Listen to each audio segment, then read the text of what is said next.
उसने उसका सारा भोजन का थाल गिरा दिया और मजे से पेट अपना भर लिया। बहुत दिनों के बाद हलवा पूरी खाने को मिला था, क्योंकि भूखा तो था ही बेचारा, पागल बना था। कोई दे देता था टुकड़ा खा लेता था, नहीं देता तो हाई करके अपना गुजारा करता था।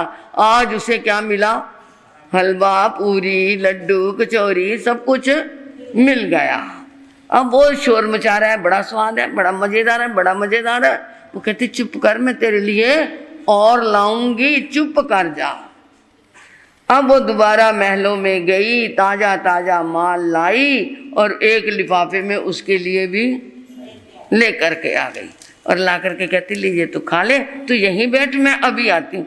नहीं जी, मैं तो तुम्हारे यहां तक आए थे, है ना। राजकुमारी चली वहां से पीछे पीछे, राजकुमार मेरे पीछे क्यों आता है, कहता जाऊं तुम जाओ जिधर। मैं समझी ये तो पागल है, क्या कोई बात बनाए। वो रास्ते में दरिया आता है, नाव पे कदम टिकाए। वो जब चलने लगी तो वो कहती तो चल तू पीछे वहीं बैठ। नहीं, मैं तो, तुमने मुझे इतना अच्छा खाना दिया, तुमने मेरा इतना ध्यान रखा, मैं तो अब तुम्हारे साथ ही चलूंगा। कहती ये तो अच्छा पीछे पागल पड़ गया मेरे। कहती चलो ये तो पागल है, क्या मेरी बात बनाएगा। कहती चल आ जा फिर। अब वो उसके पीछे पीछे, जब वो गुप्त मार्ग से पार निकली तो बाहर क्या था? दरिया था, नदी थी, मतलब नदी पार करनी थी। वहां पर नाविक पहले ही बैठा हुआ था। उस नाविक के साथ उस राजकुमारी ने आपस में बात तय की हुई थी, गांठ की हुई थी। जाकर के उसने नाव में जो ही पैर रखा तो वो उसको कहती तू यहीं बैठा रहा, मैं अभी आती हूँ। नहीं, मैं भी नौका की सैर करूंगा, मैं भी नाव में चलूंगा। वो पहले ही जाके बैठ गया। पागल बेटा जलदई पहुंचे परले पार, रस्सा पकड़ाया तुरंत उसे, आप चली उस बार। दरिया पार हुआ और वो हुआ तो उसे क्या है, नौका से उतरे। कहती देख ये नौका को तूने संभाल के रखना, इसका रस्सा पकड़ के यहीं बैठा रहा, मैं अभी आती हूँ। कहता ठीक है। अब वो उसे रस्सा पकड़ा के चली और वो आगे आगे चली। उसने भी क्या है होशियारी करी। सुनो सुनो है नासिक वालो, भाग्य चक्र की अजब कहानी। पुण्यवान जहाँ भी जाता वहीं पहुँच जाती पुण्यवानी। कि कर से रसा बांध कुंवर धीरे से पीछे आता है। अब निर्भय हो चलती जाती महलों में तो बह खाता है। एक महल में पहुंच कुमारी, नौजवान वहां बैठा है। गुस्से में उठकर राजकुमारी को जोर से कान उमेटा है। इतनी देर से कैसे आई, सारा हाल बताया है। गुस्से में सतलड़िया भूषण कंठ का बार गिराया है। राजकुमार ने बाहर हार को झटपट आप उठा करके, राजकुमारी कहती आकर नाव चलाओ उल्टे पानी। सुनो सुनो है दुनिया वालों, भाग्य चक्र की अजब कहानी। आखिर तो वो राजकुमार था और वो उसका भेद लेने के लिए तो उसके साथ आया था। वो पागल बना हुआ, उसे उसने रस्सा पकड़ाया। कहता ले ये रस्सा पकड़ और तू इसको लेकर के बैठा रहा, मैं अभी 1 घंटे में आई। कहता ठीक है।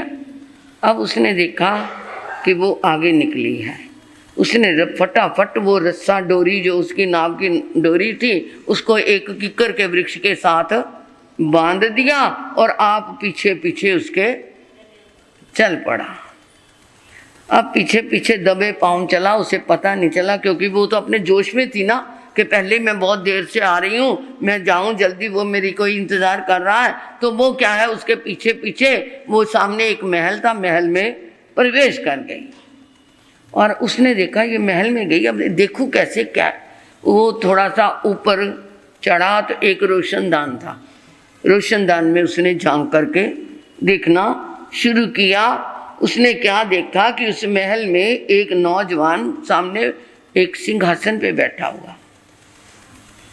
उसने आते गुस्से में आकर के एक जोर से क्या करा, उसके रानी के, राजकुमारी के क्या मारा, थप्पड़ मारा और उसका जोर से कान खींच दिया। अरे इतनी देर से आई, मैं कब से तेरी इंतजार में बैठा हूं, ये अपनी क्या है, थाली लेके आई है, भोजन कर लो, भोजन कर लो, मेरे को कोई जरूरत नहीं तेरे भोजन करनी।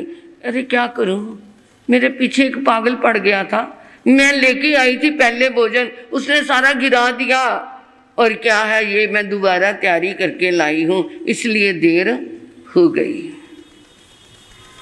गले में जो उसने अपने पति के नाम का क्या डाला हुआ था, 9 लड़ा हार डाला हुआ था। कहता ये रोज मुझे जलाने के लिए अपने ऊपर पहन के आ जाती है। पकड़ा और खींच करके बाहर फेंका, बाहर फेंका तो बाहर कौन बैठा था,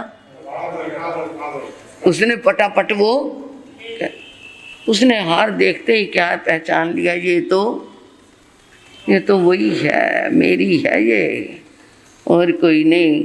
अब वो क्या है, वहाँ पर उसने 1 घंटा बिताया और वहाँ से वापस जब आई तो उसने देखा ये निकलने वाली है, फटाफट आकर के वो रस्से को पकड़ के बैठ गया। आए तुम यहीं बैठे? हाँ मैं यहीं बैठा हूँ, इतनी देर से तुम्हारी इंतजार करता रहा, तुम कहाँ गई थी?